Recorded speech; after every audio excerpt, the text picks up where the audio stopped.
मैं दिखने में थोड़ा अच्छा हूँ और अपने शरीर पर हमेशा ध्यान देता रहता हूँ। मेरे घर के पास ही एक परिवार रहता है। उसमें एक महिला और उनकी बेटी रहती थी। महिला का बहुत साल पहले तलाक हो चुका था। वे महिला दिखने में किसी हीरोइन से कम नहीं है। हम सभी लड़के उन्हें सेक्सी आंटी के नाम से जानते हैं। उनका ड्रेसिंग सेंस बहुत ही अच्छा है। हर तरह के कपड़े पहनती हैं, लेकिन जब भी साड़ी पहनती हैं किसी पर परी से कम नहीं लगती थी। मैंने अपने आगे की शिक्षण के दिल्ली के कॉलेज में एडमिशन लिया था, तो मैं दिल्ली चला गया था। वहाँ लगभग 6 महीने हो गए थे। तभी मुझे पता चला कि उनकी आंटी की बेटी भी दिल्ली में ही पढ़ रही है। पहचान होने के कारण हम बहुत बार मिल लेते थे। वे दिल्ली में अकेली ही रहती थी। एक दिन उनकी बेटी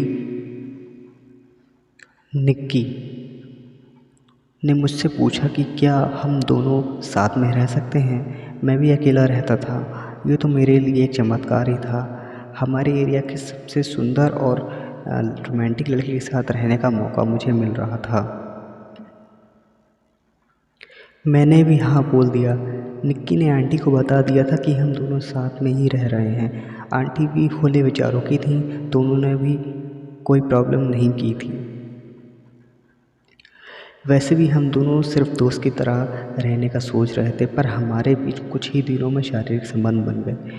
मैं सोच ही रहा था कि आगे क्या करेंगे, तो निक्की ने पहले ही बता दिया कि वे मुझसे शादी नहीं कर पाएगी क्योंकि हम अलग अलग जात के थे। मैं भी समझ गया था और हम आगे दोस्त बन के ही रहे। हम लगभग 3 साल तक रहे और इस बीच हमने बहुत सारे संबंध भी बनाए। कॉलेज ख़त्म होने पर मैं घर आ गया था, तो अब निक्की से मिलना भी बहुत कम हो गया था। जब भी निक्की घर आती थी तभी थोड़ी बोलचाल हो जाती थी। पिछले साल ही निक्की की शादी भी हो गई, तो अब थोड़ी बात होना बंद भी हो गया था।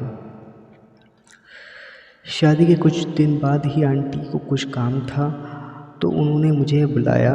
उनके कंप्यूटर का थोड़ा काम था। जब मैं उनके घर पहुंचा तब आंटी नाइटी में थी। मैंने उनका कंप्यूटर देखा और ज़्यादा कुछ प्रॉब्लम नहीं थी। 2 मिनट में ही ठीक हो गई।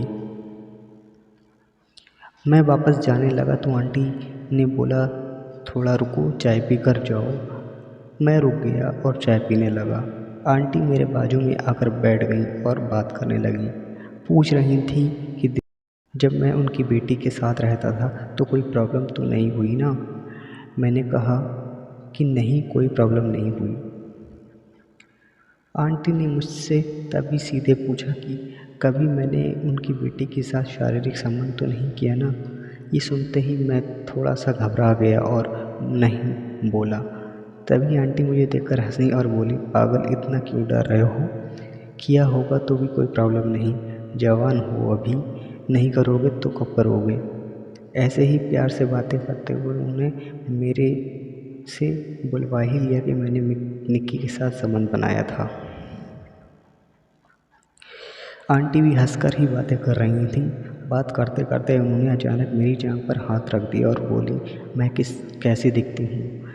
मैं थोड़ा ज़्यादा ही घबरा गया और बोला कि अच्छी ही दिखती हो। फिर आंटी बोली कि चलो थोड़ी मस्ती करते हैं।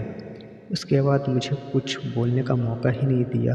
आंटी मुझ पर पूरा कंट्रोल था। आंटी का मुझ पर पूरा कंट्रोल था। उस दिन हमने लगभग 1 घंटे तक शरीर संबंध बनाया और फिर मैं अपने घर आ गया। तब से जब भी आंटी का मन होता है वो मुझे बुला लेती हैं और हम थोड़ी मस्ती कर लेते हैं। ये मेरे लिए एक अनोखा ही अनुभव है। इसको ही मैं अपने लिए छप्पर फाड़ के अनुभव मानता हूँ।